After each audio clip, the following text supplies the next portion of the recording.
Well, good evening and hello, my sisters and brothers. Welcome again to another Wednesday evening midweek gathering. I pray that all is going well with you and your family. I pray that everything is going well with all of you. To all of you who are our guests today, thank you for being with us. It is always my pleasure to be with you on Wednesday evening. And I pray that you have already adopted the verse that we have in Psalms 118. That's part of our opening song. This is the day that the Lord has made. We will rejoice and be glad in it. I pray that you're there with us today, that you are rejoicing and being glad in this day that the Lord has made. Let's start off today by just asking and thanking all of you for your giving, for your contribution, for your continuous stewardship. As you know, cost of living, cost of operation is going up. And from time to time, we need to remind ourselves and remind our family that the only source of resources that we have to carry on the work of the Lord has to come from the generous contribution and the stewardship, tithes and offering of our membership. And so I want to encourage all of us to be vigilant at making sure that we meet our obligation as saints of God in giving. If you bring your tithes and your offering to the storehouse, then the Lord turns around and open a window for you, pour you out blessing that you won't have room to receive. So continue to give for the financial needs of our congregation. Let's continue to be in prayer to join forces with the intercessory prayer ministry to offer prayer for individuals of our congregation who really need prayer. We have several members who are in need of prayer. Most specifically, prayer that has to do with health and illness.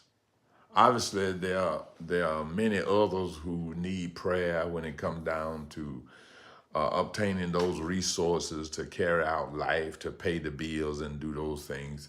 And so our prayer list is filled with names of many people who just need prayer. And although you may not know their name, if you would just offer our church family up in prayer, and not only our church family, but our neighborhood and our country, our state. It doesn't take anything but for you to watch the news, and you'll know that this is a country who really need God who really need God to do something with what's going on around us. And the Bible said that if my people, God didn't say to Solomon, if the world, he didn't say to Solomon, if, if the Democrats or the Republicans, he said, if my people who are called by my name, those who identify with me, called by my name, will humble themselves, seek my face, turn from their wicked way, and pray. That's all they got to do, pray. Then, when I see that happening, then I will hear from heaven, and I will heal their land. And so let's embrace the power of prayer, not only in our lives, but in our country around us. There are many in our congregation who needs prayer. And we can offer prayer simply because we have a connection with God. God bless you. Thank you for being with us in prayer. Our birthdays for the week. That's September 15th through the 21st. We have several members who born in that week. Brandon Roberts, Norman Curley, Fedora Thomas, Pamela Clay, Vicky McRae, Michael Walker, Marcia Lippett, and Rosetta Walker. Happy birthday to all of you who are having birthdays on this week. May God bless you, and may you have many more. Listen, last week in our FFMB prayer day, on last Wednesday evening, FFMB, which is the convention that our church operates in, we took time to bring our convention members together regionally. It happened all across the state of Georgia, but last week, Second Mount Zion hosted that prayer day. And in hosting that prayer day, it sort of conflict with our last week midweek gathering. And so there may be many of you, those of you who did not get last week prayer focus.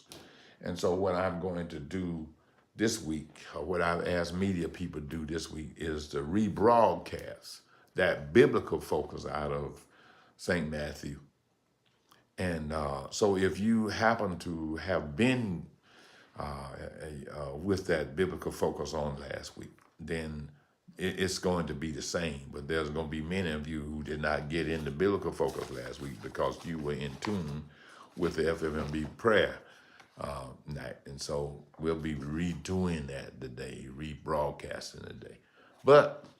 And since that's the case right there, I just want to share with you my meditations for today. And so you're having sort of a 2 Bible study focus today.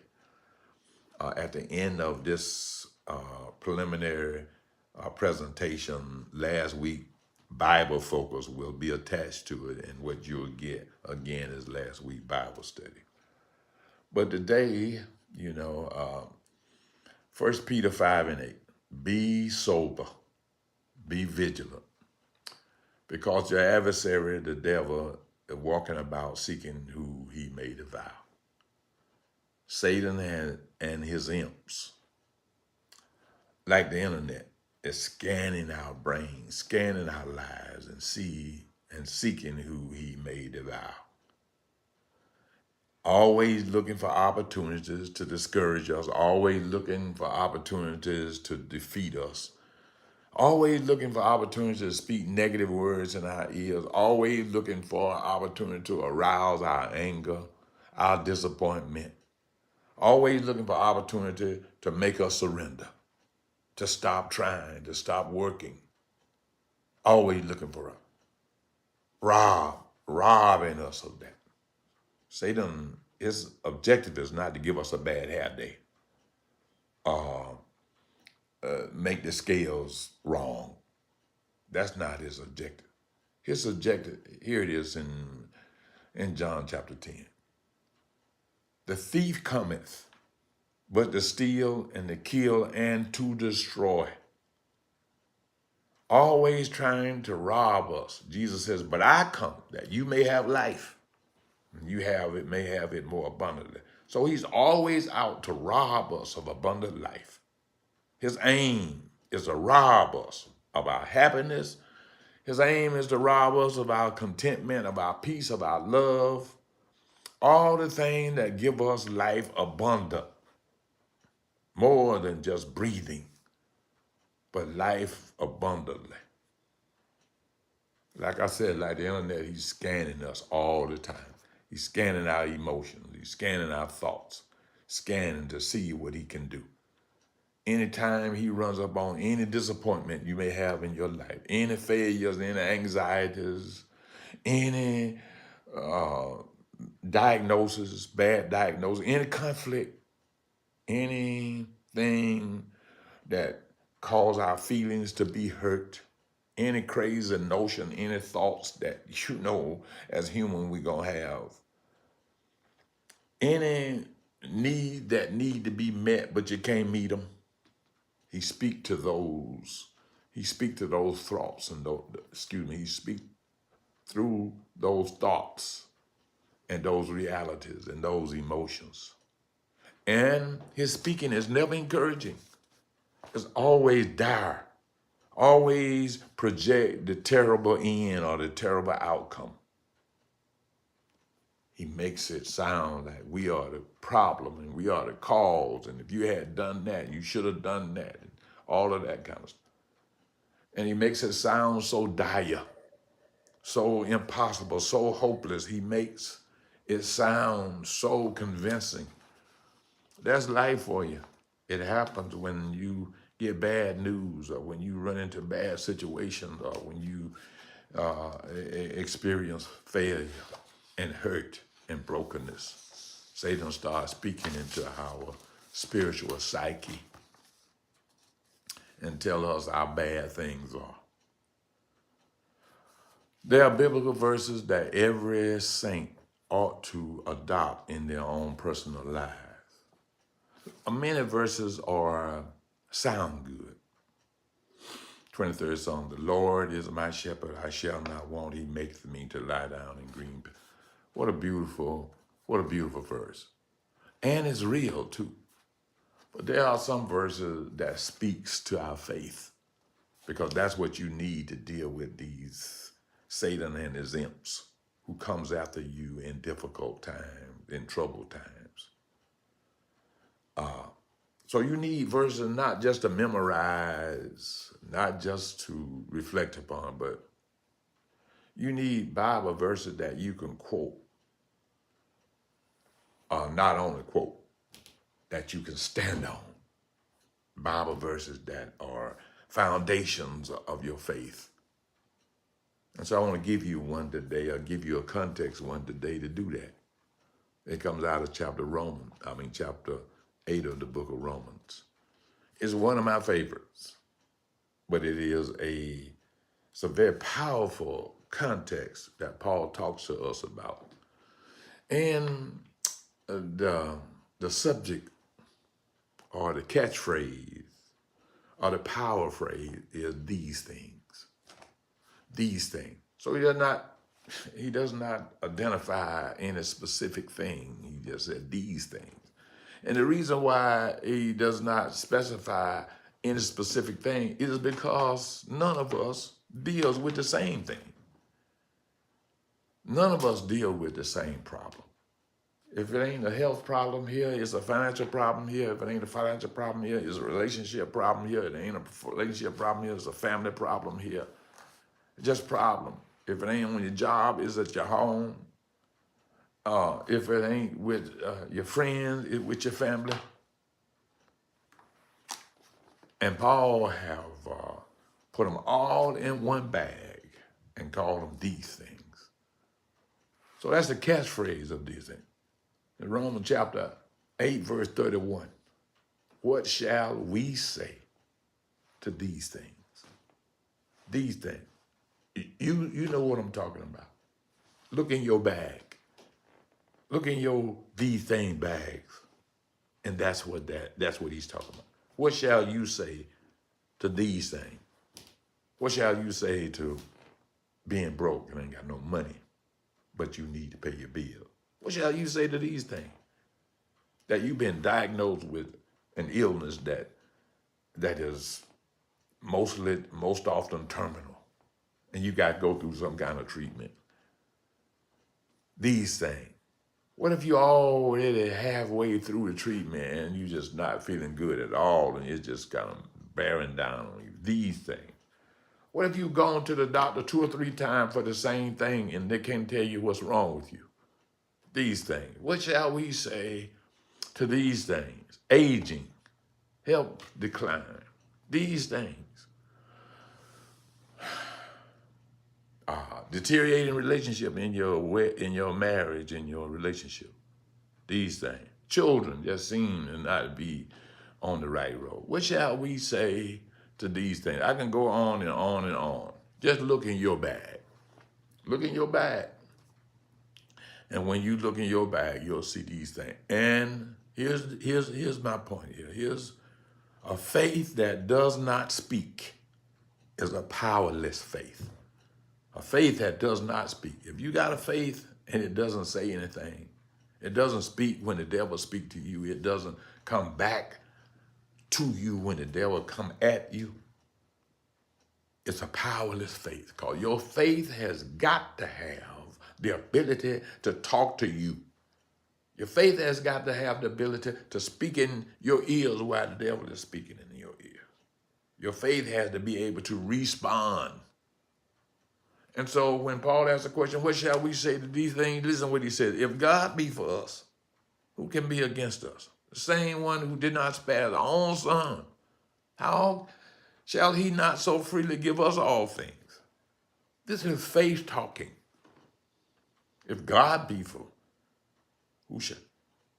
And then faith goes on to speak. Paul comes out with, I think it's 5 of life most powerful antagonizers. What shall separate us from the love of God? Tribulation, distress, persecution, nakedness, perils, sword, 6 of them. These 6 category of life antagonizers covers every problem. Tribulation, distress, persecution, nakedness, peril, sword. Peril, that's fight, that's warfare, that's conflict. Sword, that's warfare, fight and conflict. Perils, that danger. When dangers, you find your life in danger. Nakedness, that you ain't got anything, you can't even buy clothes to put on your back, let alone pay your bills. Persecution, people talking about you and bothering you when you have not done anything. That happens sometimes even in family. What shall we say to these antagonizers? Because they're couched all around us like buzzards, ready to eat us up, ready to consume us. And so your faith has got to speak to these things. What shall we say to these things?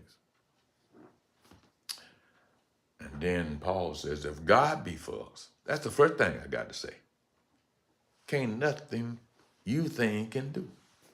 If God be for us. Now, you can't defeat me. If God be for us, I don't care how powerful you are. You can't defeat me. If God be for us, who shall be? I am convinced that I'm more than a conqueror through him that loved me. I'm more than I can defeat all of y'all. You got problems? Bring it on. I have a defense mechanism that will defeat all of y'all. I'm more than a conqueror. Listen to what he says. For I am convinced. One verse, I'm persuaded. I am convinced that neither life nor death, nor angels, nor principalities, nor height, nor depth, nor persecution, nor nakedness, nor perils of sword. Nothing. I'm convinced that angels, nothing can separate me from the love of God. I've heard this, and I'm going to get out of here because you got this other part to go to. But I've heard this saying, people misuse that verse. I'll let nothing separate me from the love of God. That's not what Paul is saying. What Paul is saying, nothing can, not even you. You can't even separate yourself from the love of God. Listen to what he says. I'm convinced that neither life nor death, on and on and on, nothing that even myself can separate me from the love of God. And if God loves you, that's all you need. Make your faith speak to the negative voices that you hear in your ears about your situation and your condition. God bless you. Let us turn our attention now to last week's Bible study. We're attaching it on this week. Thank you so much for being with me on this night. God bless.